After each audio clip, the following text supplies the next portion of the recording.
I would also like to talk about my experience as an activist and how that is still something that is important to me. And the reason is because I do believe that it's really important to create new ways for people to interact, to be with each other, to communicate. And I do think that the work done in Extinction Rebellion can promote these kind of things and at the same time build upon new social structures that will be of at least a better tool that we have been using so far. And the reason why I say this focus in a specific thing, which is the citizens' assemblies, but also in other things, specifically on how people can be outside on the street. What can they do? What are the new things that can make people come together and at the same time fight for something that is important and enjoy themselves and enjoy life because they are doing something that is unique or at least for them. And this is something that we should not even only promote, but in fact be a part of.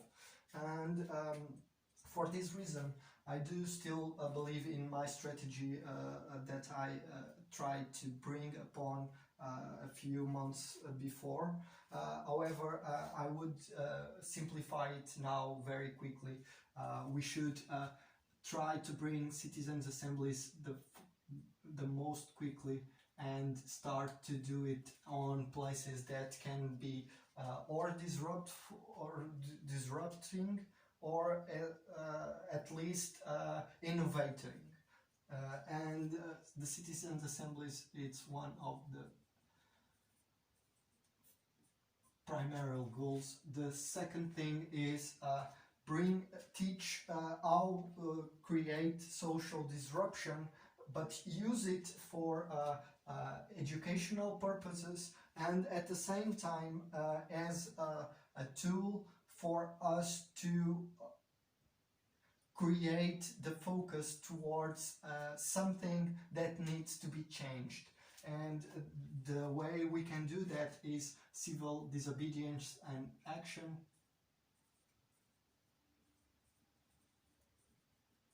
In the streets.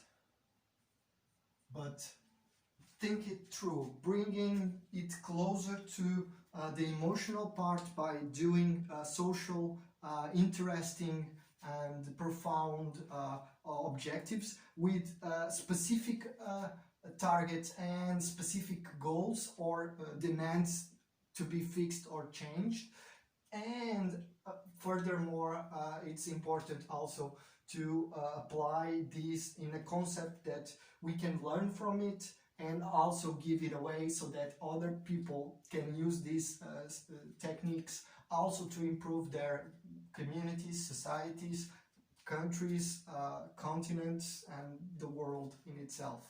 So, because having a tool that it can work, and if it works, we should try to implement it in other places, and at the same time see that those changes being applied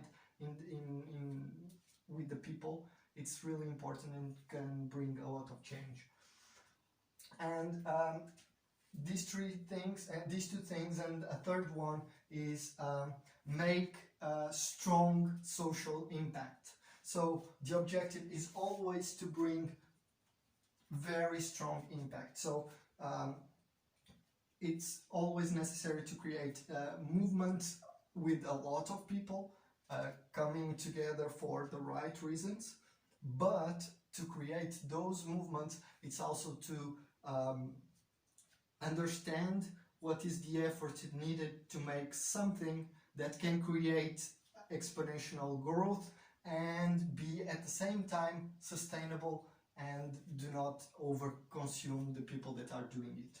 So the idea it would be a cycle, a shorter cycle than a year, and in that shorter cycle than a year, it would be constructed a plan that would create big, massive a movement, but were constructed with the amount of people that were not being overwhelmed to support.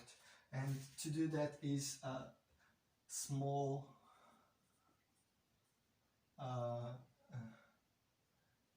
number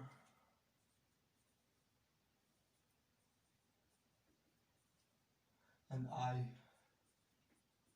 reward. And these three things should be kind of a base of construction of the movement for cyclical times, not only for local place, but I think in this case can be at the size of Portugal, and by doing the size of something as big as Portugal, well, size of Portugal, it means that having enough people to be something that people talk about and be a part of and interact with and give their input and receive something from it is it's very valuable, and that value should be more people doing these kind of things. Okay.